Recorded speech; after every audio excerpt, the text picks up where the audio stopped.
Guys ఇప్పుడే game changer movie అయింది, తల్ల పట్టేసింది అనుకోండి. అసలు నాకైతే మూవీ డిసప్పాయింటింగ్ అనిపించింది. దానికి కారణాలు ఏంటో చెప్తాను. ఏ సినిమాకైనా సరే మెయిన్ పిల్లర్ అయితే కనుక వచ్చేసి స్టోరీనే. కాకపోతే ఇక్కడ స్టోరీ అన్ప్రిడిక్టబుల్ కాదు, ప్రిడిక్టబుల్ గా అండ్ రొటీన్ గా అయితే అనిపించింది అనమాట. ఏదో పాత పొలిటికల్ మూవీస్ లో ఉన్న స్టోరీస్ అన్నిటిని మిక్స్ కొట్టి ఏదో చేద్దాం అనుకున్నాడు శంకరమాయ. అదైతే కనుక అసలు కుదరలేదు. గేమ్ చేంజర్ మూవీ టైటిల్ అయితే కనుక అసలు యాప్ట్ గా అయితే కుదరలేదు అనమాట. గేమ్ చేంజర్ టైటిల్ వినగానే ఏదో చెస్ గేమ్ ఎత్తుకి పై ఎత్తులాగా ఉంటాయి సీన్స్ అని అనుకున్నా, కానీ మన నెత్తి మీదకే ఎత్తేసినట్టు అనిపించింది శంకరమాయ. అండ్ క్యారెక్టర్స్ విషయానికి అయితే వచ్చేసరికి రామ్ చరణ్ గారు అయితే యాక్టింగ్ పిచ్చ పీక్స్ అనమాట, చంపేశారు. ఫాదర్ క్యారెక్టర్ చాలా బాగుంది, సన్ క్యారెక్టర్ చాలా బాగుంది, అండ్ అలాగే యంగ్ రామ్ చరణ్ కూడా చూస్తాం అనమాట, పిచ్చ పీక్స్ ఉంది.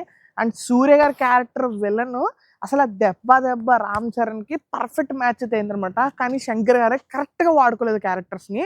సో అలాంటి క్యారెక్టర్స్ లో సునీల్ గారు ఒకళ్ళు, బ్రహ్మానందం ఒకళ్ళు, అండ్ అలాగే వెనల్ కిషోర్ ఒకళ్ళు, వీళ్ళ క్యారెక్టర్స్ ని ఇంకా బాగా వాడుకోవచ్చు అనమాట, కామెడీ పండించవచ్చు. బట్ బలవంతంగా ఏదో కామెడీ పెట్టినట్టు అనిపించింది అండ్ సరిగ్గా యూటిలైజ్ కూడా చేసుకోలేదు. అండ్ సాంగ్స్ విషయానికి వచ్చేసరికి అన్ని సాంగ్స్ కూడా ఎఫర్ట్స్ తో చాలా బాగున్నాయి. అండ్ 75 crores బడ్జెట్ వర్త్ అనిపించింది. కానీ హైరానా సాంగ్ లాస్ట్ లో చాలా హైప్ ఎక్కిచ్చారు, అది మూవీలో లేదనమాట. అండ్ లాస్ట్ ఒక్క ముక్క అయితే చెప్తానండి, రామ్ చరణ్ గారు అండ్ అలాగే సూర్య గారు యాక్టింగ్ కోసం వెళ్ళిపోవాలి, వాళ్ళిద్దరి మధ్యన ఫైట్ కోసం అయితే మీరు వెళ్ళిపోవాలి. కానీ శంకర్ గారు గుండెలో భారం వేసి డిసప్పాయింట్ చేస్తారండి.